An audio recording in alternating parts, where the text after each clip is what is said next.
মৌলের পর্যায়ে বৃত্ত ধর্ম এই চ্যাপ্টারটার একটি সেলিব্রিটি কোশ্চেন বলতে পারো সুপারস্টার কোশ্চেন হচ্ছে এটা। এটা তুমি কোনো না কোনো পরীক্ষাতে পাবা। তুমি অবশ্যই পেয়েছো এরকম প্রশ্ন যে আয়নীকরণ বিভবের ক্ষেত্রে নিচে কোন ক্রমটি সঠিক? বেরিলিয়াম, বোরন এবং নাইট্রোজেন অক্সিজেনের মধ্যে মূলত এটা হয়ে থাকে। সো চলো আমরা এটা একটু সুন্দর করে সলভ করার চেষ্টা করি, ফুল বেসিক থেকে বুঝে আসি মূলত কারণটা কি। দেখো ভাইয়ারা, দেখো হাইড্রোজেন, হিলিয়াম, বোরন, দেখো beryllium, hydrogen, helium, lithium, beryllium, beryllium, boron, carbon, এখানে নাইট্রোজেন এবং এখানে অক্সিজেন। সো ইলেকট্রন শক্তি বলতে কি বোঝায় যে, সরি তড়িৎ কি বলছে, আয়নীকরণ শক্তি বলতে কি বোঝায়? আয়নীকরণ শক্তি হচ্ছে কোন একটি মৌল থেকে ইলেকট্রন টেনে নিয়ে তাকে ধনাত্মক আয়নে পরিণত করতে যেই শক্তি প্রয়োজন সেটাকে বলা হয় আয়নীকরণ শক্তি। মানে ইলেকট্রন নিয়ে নিতে যে শক্তি লাগে সেটাই আয়নীকরণ শক্তি সোজা ভাষায়। এখন আমরা কি জানি? আমরা জানি যে মূলত বা কোনো একই পর্যায়ে বাম থেকে ডানে গেলে আয়নীকরণ শক্তি বা আয়নীকরণ বিভবের মান হ্রাস পায়। আয়নীকরণ শক্তি বা একই পর্যায়ে বাম থেকে ডানে গেলে আমাদের আকার হ্রাস পায়। আকার হ্রাস পায়। আর আকার হ্রাস পেলে আমাদের আয়নীকরণ শক্তির মান বৃদ্ধি পায়। এরকম ভাবে মাথায় রাখবা। আয়নীকরণ শক্তির মান বৃদ্ধি পায়। আয়নীকরণ শক্তির মান বৃদ্ধি পায়। আয়নীকরণ শক্তির মান বৃদ্ধি পায়। সো এই হিসাবে আমাদের এটা হওয়ার কথা ছিল যে বেরিলিয়াম ক্রমটা বেরিলিয়াম, বোরন, নাইট্রোজেন, অক্সিজেন ক্রমটা কি কথা ছিল যে যত বাম থেকে ডানে যাবে তত আয়নীকরণ শক্তি বৃদ্ধি পাবে। তো এটা হওয়ার কথা ছিল এরকম। কিন্তু ভাইয়া এটাই হবে না। এটাও একটা ভুল একটা জিনিস, এটা হবে না। এটা ভুল। এটা আমাদের ভুল। এটা ভুল। এটা হচ্ছে ভুল। এখন চলো আমরা সঠিকটা দেখি। এখন মনে রাখবা যে যেই পরমাণু যত স্থিতিশীল, যেই পরমাণু যেই পরমাণু যেই পরমাণু যত স্থিতিশীল স্থিতিশীল সেই পরমাণু সেই পরমাণু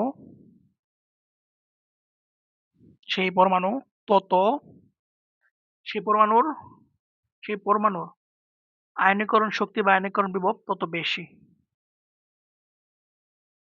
আয়নীকরণ শক্তি তত বেশি।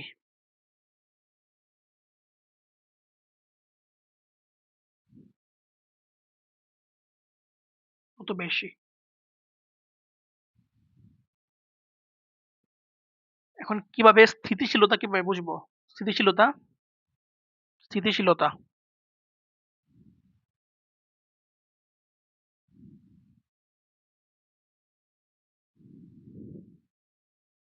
অরবিটাল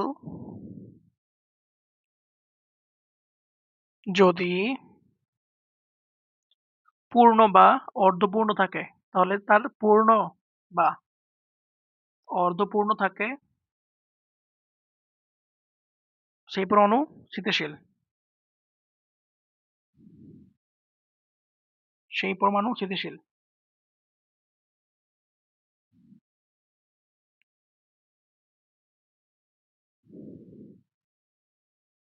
স্থিতিশীল। দেখো একটা সূত্রটা ক্রম তোমাদের বলে দিই। স্থিতিশীলতা ক্রমটা স্থিতিশীলতা অরবিটালের জন্য স্থিতিশীলতা হচ্ছে আহ পূর্ণ থাকবে, পূর্ণ হচ্ছে বেশি, তারপর অর্ধপূর্ণ, তারপর আংশিক পূর্ণ, তারপর আংশিক পূর্ণ।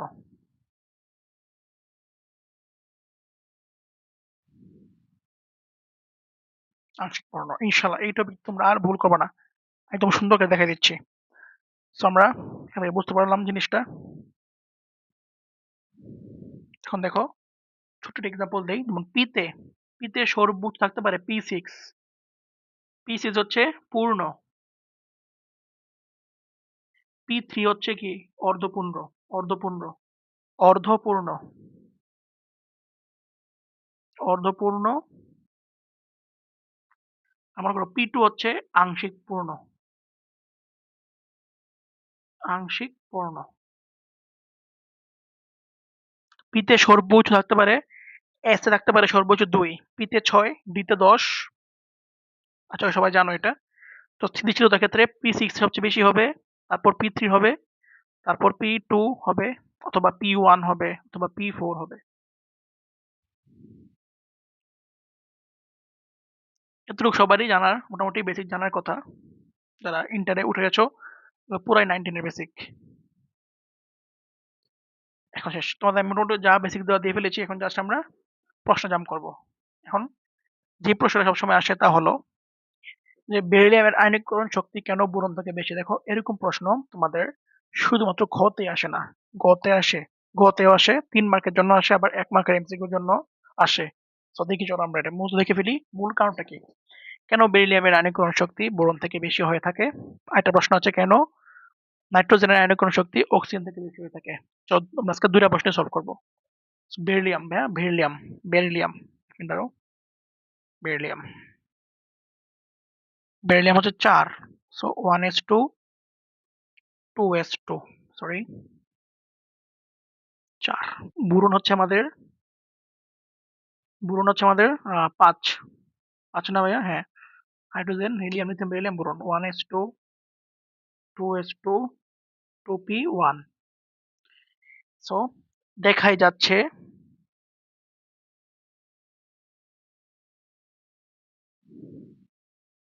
বেরিলিয়ামের বেরিলিয়ামের সর্বশেষ শক্তি স্তরটি পূর্ণ অবস্থায় আছে। সর্বশেষ শক্তি স্তরটি পূর্ণ, পূর্ণ। তাই বেরিলিয়াম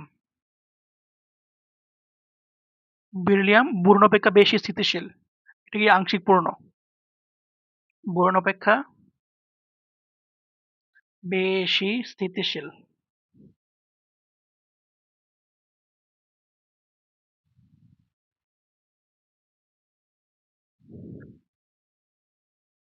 তাই তাই বেরিলিয়ামের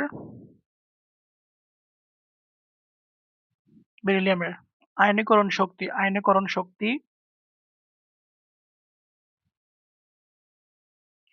বোরন অপেক্ষা বেশি হবে, বেশি হবে। কারণ বেরিলিয়াম থেকে যেহেতু স্থিতিশীল অবস্থায় আছে, তাই সে তার ইলেকট্রন ত্যাগ করতে চাইবে না। তাই কারণ বেরিলিয়াম থেকে ইলেকট্রন বের করতে প্রচুর শক্তি প্রয়োজন। এটা যে মূল কারণ, ইলেকট্রন বের করতে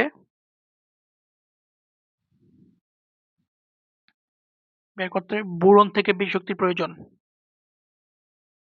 বেশি শক্তি প্রয়োজন। শেষ। তুমি এতটুকু লিখে দিলে তোমাকে একদম ফুল মার্ক দিতে বিচারা বাধ্য। বেশি প্রয়োজন, বেশি প্রয়োজন, this is the main reason. So কেন বেরিলিয়ামের আয়নীকরণ শক্তি বোরন থেকে বেশি? দেখে যাচ্ছে বেরিলিয়ামের সর্বশেষ শক্তি স্তরটি 2s2, বেকে দিয়ে লিখে দিবা 2s2, যা পূর্ণ অবস্থায় আছে।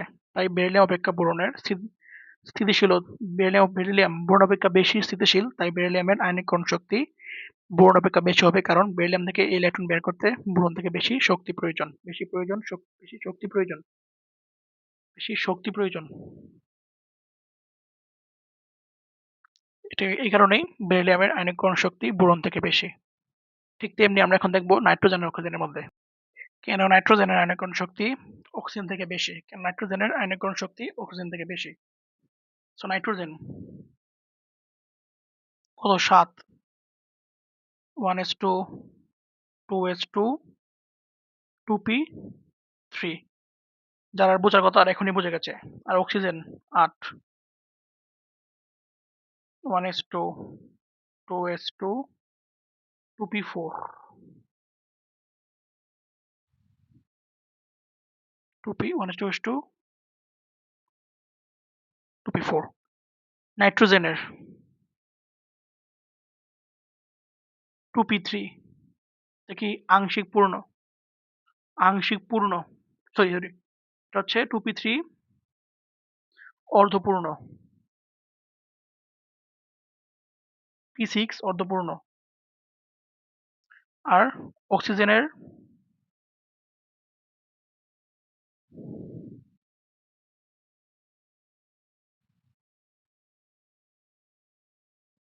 অক্সিজেনের 2p4 আংশিক পূর্ণ।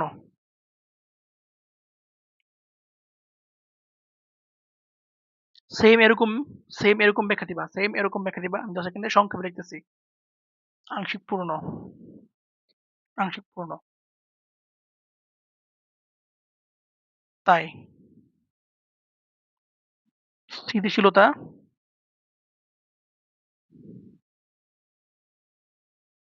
বেশি হচ্ছে নাইট্রোজেনের। তাই আয়নীকরণ শক্তিও বেশি নাইট্রোজেনের। এই মূল কারণ। That's it. আমরা বুঝে গেছি কেন বেরিলিয়ামের বেশি এবং কেন নাইট্রোজেনের বেশি। এখন আমরা আমাদের এমসিকিউতে জাম্প করি। এখন বলেছে দেখো, নাইট্রোজেন, অক্সিজেন, বেরিলিয়াম বোরনের মধ্যে কোনটা কার বেশি হবে? ক্রমটা কি হবে? Hydrogen, helium, lithium, beryllium, boron, carbon, nitrogen, oxygen. হওয়ার কথা ছিল এরকম, কিন্তু হবে না, ভুল। সঠিক কি হবে? শেষ থেকে লিখবা সে নাইট্রোজেন বেশি অক্সিজেন থেকে, তারপর বেরিলিয়াম, তারপর বোরন। দ্যাট মিনস শেষ থেকে যাবা আর কি। সবসময় টেকনিক হচ্ছে এটা, শেষ থেকে যাবা। নাইট্রোজেন বেশি অক্সিজেন থেকে, বেরিলিয়াম বেশি বোরন থেকে। তারপর তারপর করবা কি? দেখো, বোরন থেকে বেরিলিয়াম, বেরিলিয়াম থেকে অক্সিজেন, অক্সিজেন, নাইট্রোজেন। জাস্ট তারপর আবার উল্টে লিখবা। বোরন থেকে বেরিলিয়াম, বেরিলিয়াম থেকে অক্সিজেন, অক্সিজেন থেকে নাইট্রোজেন। বোরন থেকে বেরিলিয়াম, বেরিলিয়াম থেকে অক্সিজেন, অক্সিজেন থেকে নাইট্রোজেন। এটা হচ্ছে আনসার। মূল ক্রমটা এটাই। সো বোরন থেকে বেরিলিয়াম, বেরিলিয়াম থেকে অক্সিজেন, অক্সিজেন থেকে নাইট্রোজেন। That's it. আমি বলবো একটু মেমোরাইজ করে ফেলবা নিয়মটা, যে boron, beryllium, boron, beryllium, oxygen, nitrogen, তারপর বেরিলিয়াম থেকে অক্সিজেন। সো আশা করি সবাই প্রশ্নটা বুঝতে পারছো এবং মূল বেসিক সহ বুঝতে পারছো। সো আসসালামু আলাইকুম।